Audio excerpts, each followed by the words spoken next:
Iowa میں تقریب کے دوران صاف طور پر صدر ٹرمپ کے ذہن میں 2020 کا الیکشن تھا۔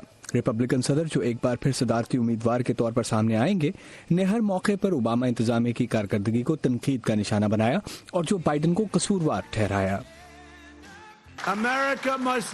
امریکہ کو دوبارہ کبھی بھی توانائی کے غیر ملکی سپلائرز کے نرغے میں نہیں آنا چاہیے، جیسے کہ اوباما بائیڈن سلیپی جو گروپ کے تحت ہوا۔ سلیپی جو صدر ٹرمپ کی اپنے حق میں سب سے زور آور دلیل امریکی اقتصادی ترقی ہے، لیکن ان کی محصولات پر مبنی پالیسیوں نے امریکی کسانوں اور بعض صنعتکاروں کو نقصان پہنچایا ہے، اور اس حوالے سے تشویش نے جنم لیا ہے کہ معیشت نیچے کی جانب گر سکتی ہے۔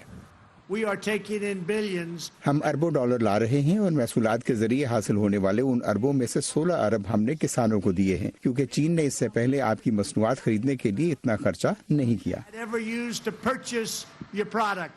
منگل ہی کو صدر ٹرمپ نے بہت سی ٹویٹس کی اور دوبارہ صدر منتخب ہونے کے حوالے سے امید کا اظہار کیا، بشمول ایک حالیہ سروے کا جس میں ان کی مقبولیت راسمسن رپورٹ کے مطابق 50% کے قریب تھی۔ لیکن منگل ہی کو کنیپیاک یونیورسٹی کی جانب سے کیے جانے والے سروے کے مطابق بائیڈن کو ملک بھر سے 12 پوائنٹس کی برتری حاصل ہے۔ جو بائیڈن نے صدر ٹرمپ کے جارحانہ رویے کو تنقید کا نشانہ بنایا۔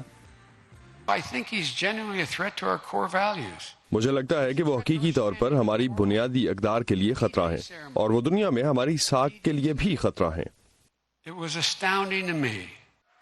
جو بائیڈن نے محصولات پر صدر ٹرمپ کے دعووں کو بھی جھٹلایا۔ حقیقت یہ ہے کہ انہوں نے میکسیکو پر ٹیرف بڑھانے کی دھمکی واپس اس لیے لی کہ انہیں احساس ہوا کہ وہ میشیگن، اوہایو، آئیووا میں ہار سکتے ہیں، اور پھر اچانک، جیسا کہ ہم جنوبی ڈیلاویئر میں کہتے ہیں، کہ انہیں اپنی غلطی کا احساس ہوا۔